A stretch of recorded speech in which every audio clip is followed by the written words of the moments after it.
Welcome back, fellow jazz bums. Today, we are going to get into Chris Cheek's new album on Analog Tone Factory. It's a AAA recording, and there's a lot of really cool engineering that goes into it. So before we do, remember to like and subscribe, drop a comment, let us know what you think about this effort. And we also will drop a link to Jerome Saba's Analog Tone Factory website, where you can order this and check it out yourself. So that'll be in the description. All right, with that, I'm going to kick it over to Felipe to get us started. Thank you, Mike. Hey, Chris. So Analog Tone Factory started last year with Jerome Saba's ongoing project. He was already releasing this audiophile, all analog records from a couple of years already. So last year, he finally cemented his idea and launched his own label. And the first record on the label was, of course, his own record with the great Al Foster that we highly praise and was one of the great recordings of the year. Now he's producing and releasing another artist on the label for the first time. He put together a stellar lineup, right, with Chris Cheek, Tony Scher, and Woody Royston on drums, and the great Bill Frisell. So I'd say it's like almost like an all-star group. They all played with Bill Frisell earlier in their careers, and with many other great artists. So it makes a lot of sense, and the record is called Keepers of the Eastern Gate. We got copies from Jerome, and we also bought the one steps. As a difference, there is a one-step variation available, and you can also buy tape. You can also buy reel-to-reel tapes of this record, and we're going to go over the versions. We're going to give some sound impressions. We're going to talk about the music, most important, and how important this record is in the year. It was a record that really surprised me. I topped my wildest expectations, and let's just go around it. All right, awesome. So Chris, what were your impressions of this? I actually liked the record a lot. I mean, initial impressions, I listened to it about 3 times a day, so got a little deeper than just initial. But it's kind of got like just a laid back vibe to it. I think like it never gets like outside. Well, it doesn't really ever get crazy or anything like that. But it's very I don't know, it's very kind of coherent together, right? Like it kind of flows from track to track, and the music's really enjoyable.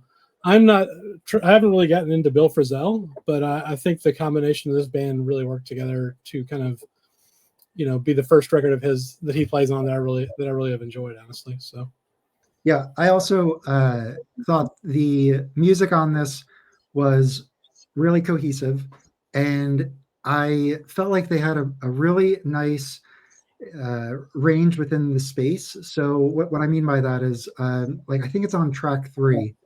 They really start taking advantage of the great sounding space that they're in. Like the room that they're in sound fantastic, and they do like these little types of, because there's so much space on this track and many of the others, that it really accents certain things. Like the last track in particular, it starts so soft, and then the saxophone, the tenor comes in, and it gives it such like a spotlight because of the kind of picture that's painted by the rhythm section. So it really makes that sax sound incredible. So I feel like that ties really nicely into their style that they're playing and how they're recording and the whole effort. Really just an absolutely stunning session from start to finish. Yes. Felipe, I agree with you guys. Again, as I said, it is a record that really topped what I was expecting. I mean, I know this guy's music. I know they're like highly experienced. They've been musicians there for decades already, really highly established guys.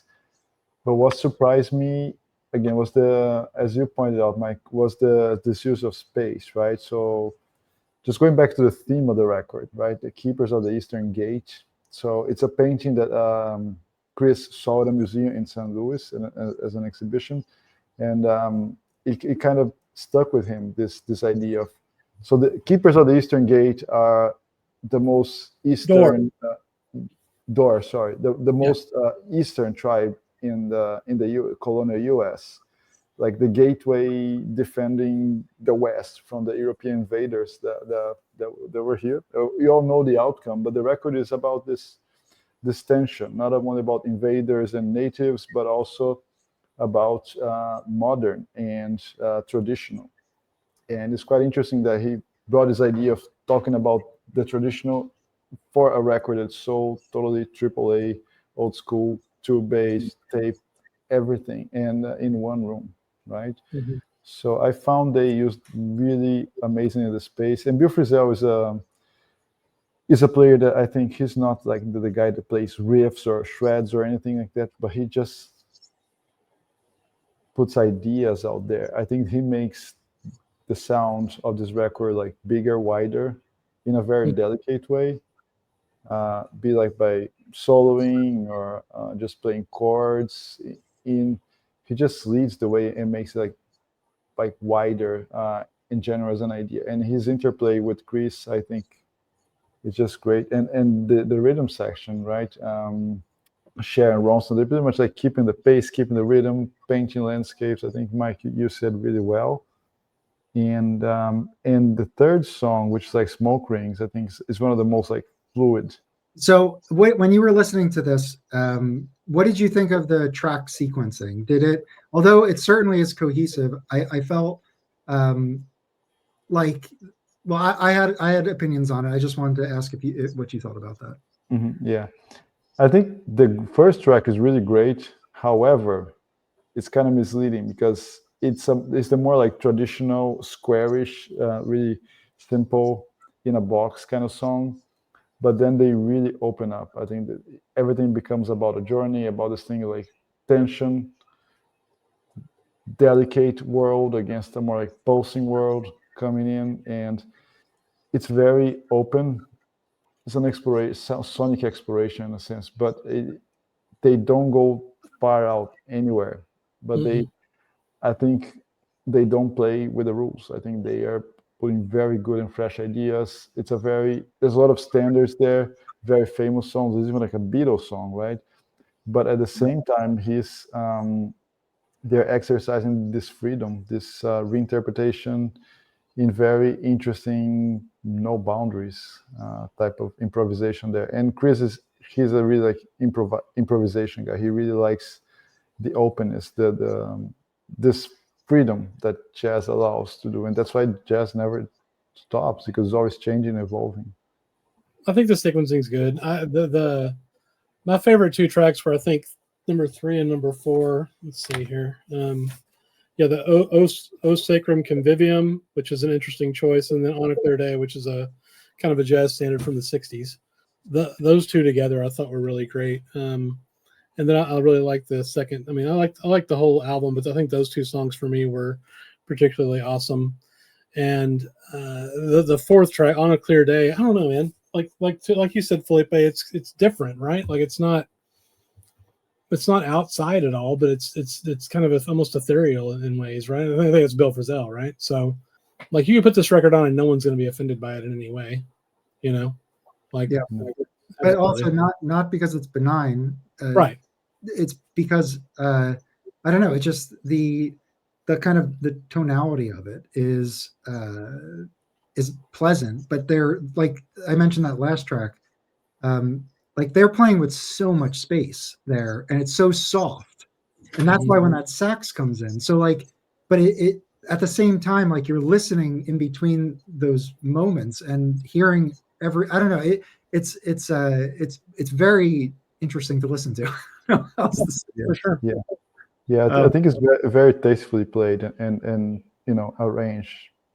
He just turns his old standards so like widely known songs into something so different, more pleasant and open. That's how I felt about it. No, I was just going to say, and there's some standards, but they're not like big time standards. No, they haven't been played to death. Like, I didn't know most of these songs, and I looked some of them up. And one of them one of them is a Catholic like liturgy tune that was written in 1937. Yeah, which is super interesting. So that's probably there's a Messian choral piece. It's O Sacrum Convivium. Yes. And then they do Smoke Rings, which is a 30s swing tune. They do On a Clear Day, which is from Broadway, and then Beatles. So it's pretty eclectic in terms of the composers that were selected. Yeah, absolutely.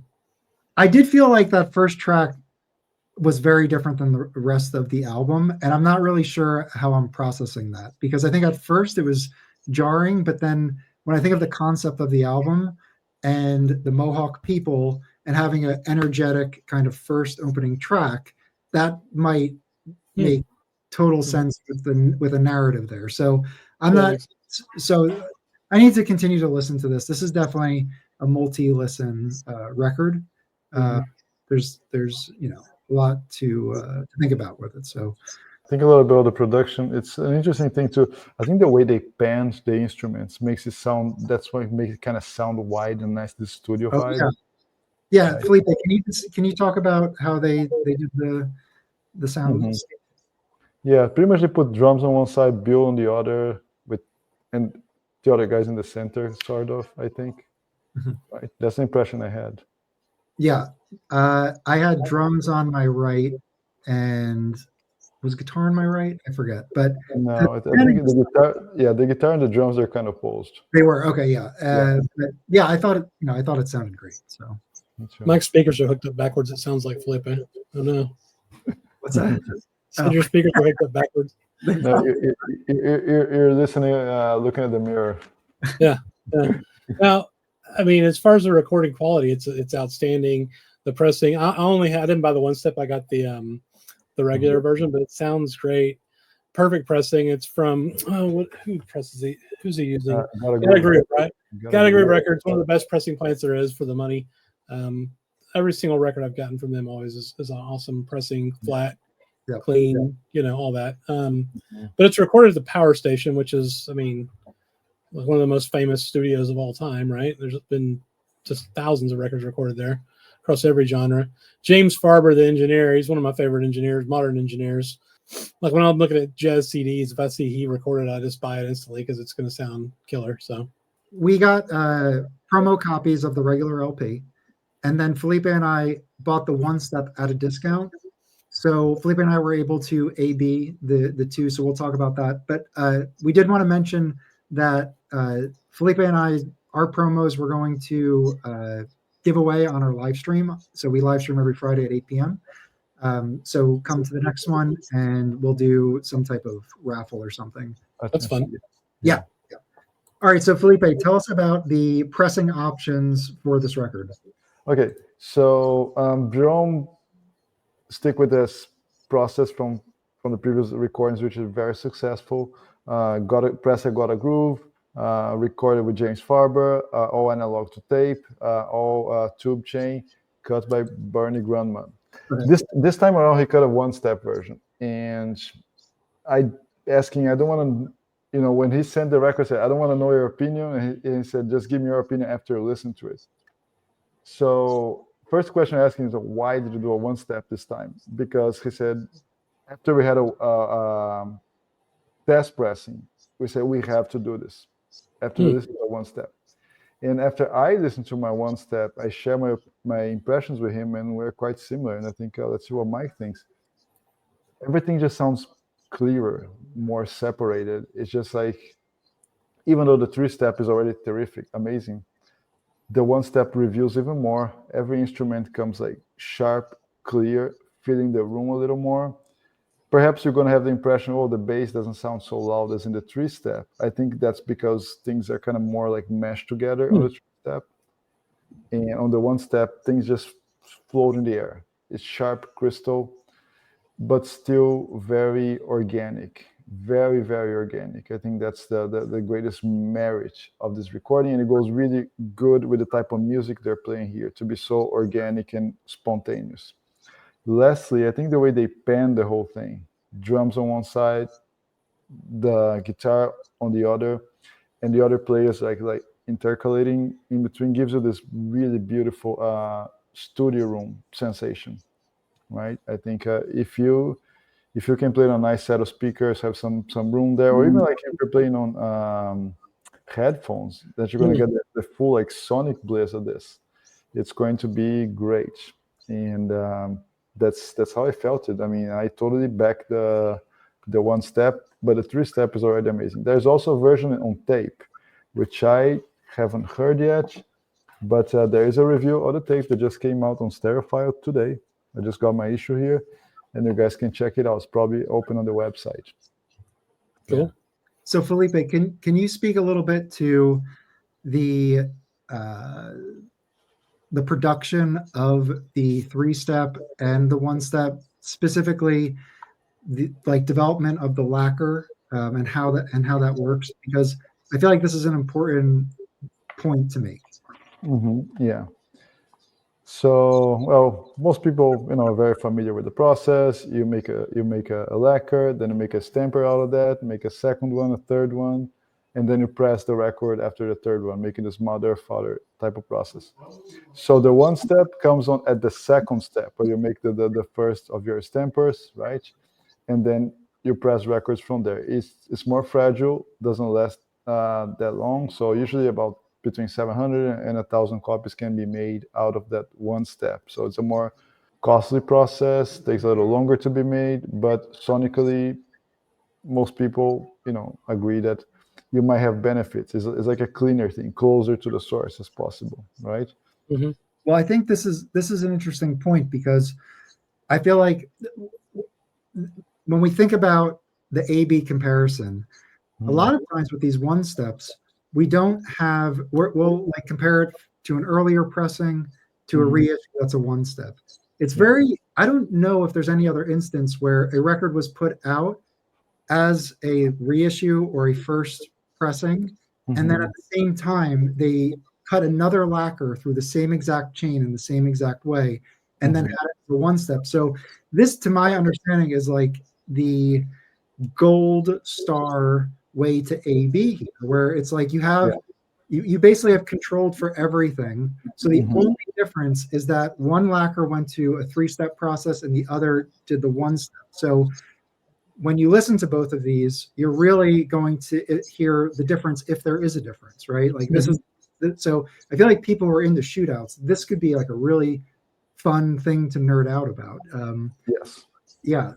Well, what did you think about the 1-step versus the regular one, Mike? So I thought the 1-step was better. That's just my top line. In terms of process, I went back and forth with the first track 3 times, the second track 3 times, and by the end of that, I felt like the 1-step was better. So then I just started listening to the 1-step. Now, obviously system matters. My system is fairly modest. I'll put my system in the description. But yeah, I thought I heard a difference, and I thought the 1-step, as Felipe said, was clear. I did feel that, or I did hear that. Mm-hmm. Now, again, my A being isn't perfect. Ideally, you would have 2 turntables like Chad Kassem has, and you could just go back and forth to hear the differences. There are gaps of like 20 to 30 seconds between each listen, and that's not ideal. So anyway, I just wanted to share that. But I thought the 1-step was clear and sounded better, but the 3-step also sounded very good. The difference is marginal. It sounds excellent. Yes. System. Yeah. I think, anything that Jerome is producing in the label Analog Tone Factory is going to be great. It just depends on how much greater you want it to be, right? But I think at the same time, also think about, you can get a 1-step for like $70. Oh, right? That's right. It costs $70. It's a 1-step, and it's actually not the record that you're going to buy for the 100th time to see if it's going to be a different record. No, you're going to listen to something new, which I think that's the best part of it. So they both come in the same jacket. It's just a direct-to-board jacket, except the 1-step does have a number. So so there is that. That's just a notable difference. And other than that, I mean, they're pretty identical. So the price point, I feel like he really kept it as reasonable as he could, which I think is commendable. And I think it's just a great thing for Jerome to do. Yeah, that's what I was going to say. $75 for a 1-step is, pretty cool. If you're into that sort of thing and you want to check it out, I think you can stream one of the tracks. I don't know which one. Let me see. Yeah, no, the whole record. I was just on Cold Boost today, and I listened to the whole thing on Cold Boost. Yeah. Oh, perfect. Yeah. So stream it, and then you can make your decision on on if you want to spend $40 for a really great sound and regular process Final, or step it up to the one step.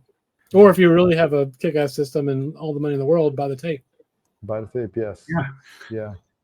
But anyways, I think it's a great introduction to, I cannot even say they're current musicians. They're not even like, those guys have 20 plus years careers, 30 years or more in case of Bill Frisell. And it's a good type of introduction to more modern harmonies and melodies in a very approachable way. So if you're kind of on the fence, so like I don't want to listen to that old stuff for like the 100th time. I want to try to explore more new sounds. I think there's a great entry point at an excellent level. Musicianship, recording, everything is there. Yeah, and I would also recommend his last release, Heart. So that's Jerome Saba's Analog Tone Factory, Heart. That's also a fantastic session. Yeah, absolutely. Which is likely one of the, if not the last session with Al Foster, right? One of the last ones. Up there, yeah. Again, the link to Analog Tone Factory, where you can order and check out Chris Cheek's new album, is in the description. And let us know what you think. We'll see you guys next time. Sure. Thank you. See you.